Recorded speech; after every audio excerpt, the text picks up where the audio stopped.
নমস্কার বন্ধুরা, কেসি কিচেনে সবাইকে স্বাগত। আজ আমি একটা হেলদি আর টেস্টি ব্রেকফাস্টের রেসিপি নিয়ে এসেছি, সেটাই আমি শেয়ার করব। চলো দেখে নিই আমি কিভাবে বানাচ্ছি।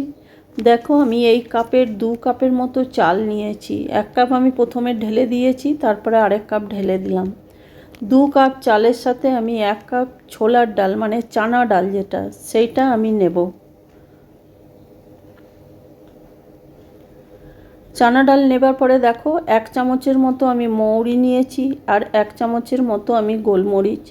এগুলোকে খুব ভালো করে 2বার 3বার ধুয়ে নেব। চাল আছে আর ডাল আছে, সেই জন্য ভালো করে এগুলো ধুয়ে নিতে হবে। ধুয়ে নেবার পরে দেখো, জল পাল্টে পাল্টে আমি বেশ কয়েকবার ধুয়ে নেব। ধুয়ে নেবার পরে দেখো, এবার পরিমাণ মতো জল, মানে একটুখানি বেশি জল দিয়ে এটাকে ভিজিয়ে রাখতে হবে। চাল আর ডাল যেহেতু ফুলে যাবে, সেই জন্য জলটা একটু বেশি দিতে হবে।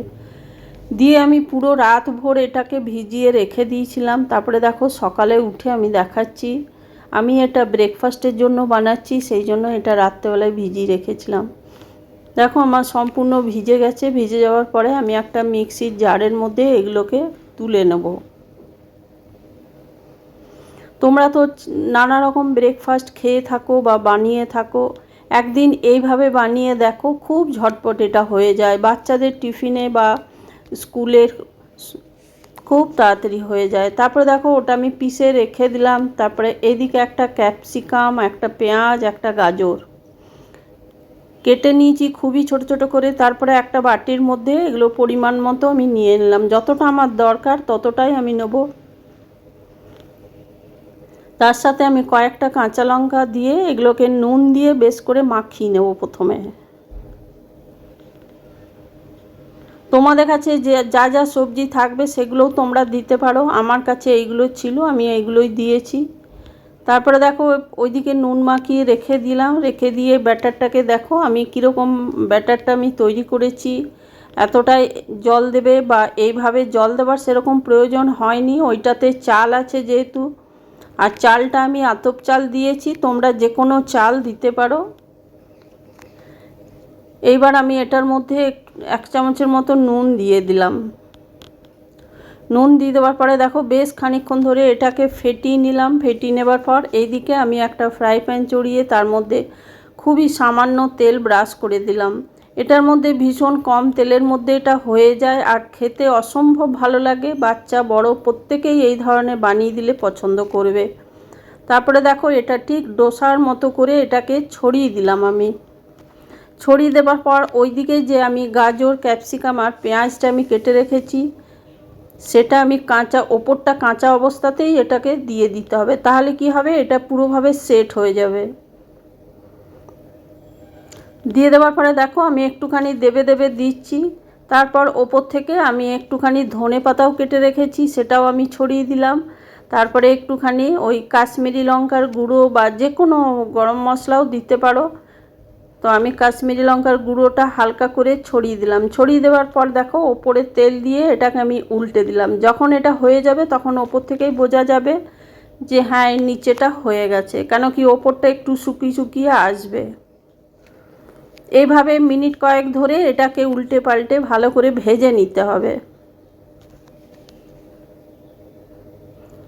দেখো, এগুলো উল্টে পাল্টে আমি ভেজে নিচ্ছি আর এটা ভীষণ ঝটপট হয়ে যায়। তোমরা যদি চাও তো ব্রেকফাস্টেও বানিয়ে নিতে পারো, কিংবা ডিনারেও যদি তোমরা বানিয়ে নাও তাও খেতে ভীষণভাবে ভালো লাগে। আর এগুলো যে কোনো চাটনির সাথে অসম্ভব ভালো লাগে। তারপরে তোমাদের বলে দিই, আমার রেসিপি যদি তোমাদের ভালো লেগে থাকে তো লাইক, শেয়ার ও কমেন্ট অতি অবশ্যই করে দিও। আর নতুন বন্ধুদের সাবস্ক্রাইব করার অনুরোধ রইল।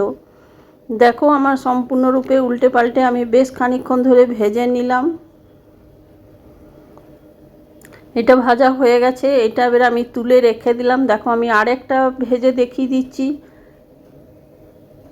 ঠিক একই পদ্ধতিতে আমি এটা দিয়ে দিলাম, ছোটো চামচের 2 চামচ দিয়ে, আর ডোসার মতো এটাকে ছড়িয়ে দিতে হবে। ছড়িয়ে দেওয়ার পর দেখো, বারবার বলছি এটা কাঁচা অবস্থাতেই কিন্তু ওপরটা ফিলিং করতে হবে, তাহলে কিন্তু সহজে এগুলো চিপে যাবে আর খুলে বেরোবে না।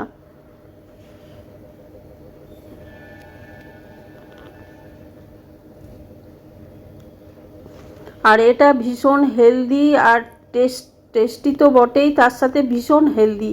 আর তোমরা নানা রকম সবজি আরও যদি তোমরা সবজি অ্যাড করতে চাও তাহলে করে নিতে পারো।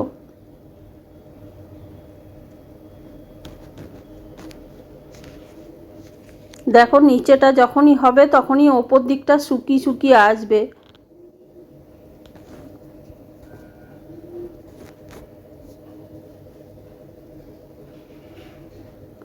আমি কিন্তু কাশ্মীরি লঙ্কার গুঁড়োটার উপরে একটুখানি ধনে গুঁড়ো মিক্স করে তারপরেই এটা আমি দিলাম, তাহলে কিন্তু দেখতেও ভালো লাগে আর টেস্টও ভীষণভাবে বেড়ে যায়।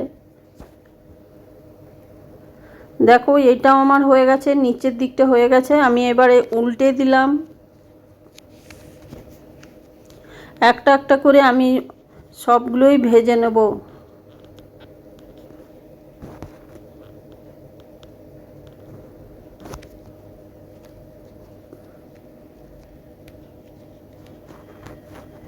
আর চাল আর ডালটা মোটামুটি যদি তোমরা সন্ধেবেলায় বানাও তাহলে কিন্তু সকালেই ভিজিয়ে রাখতে হবে।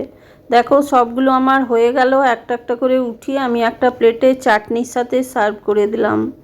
তোমরা সকলে ভালো থেকো, সুস্থ থেকো। ফিরে আসছি পরের কোনো রেসিপি নিয়ে। ধন্যবাদ।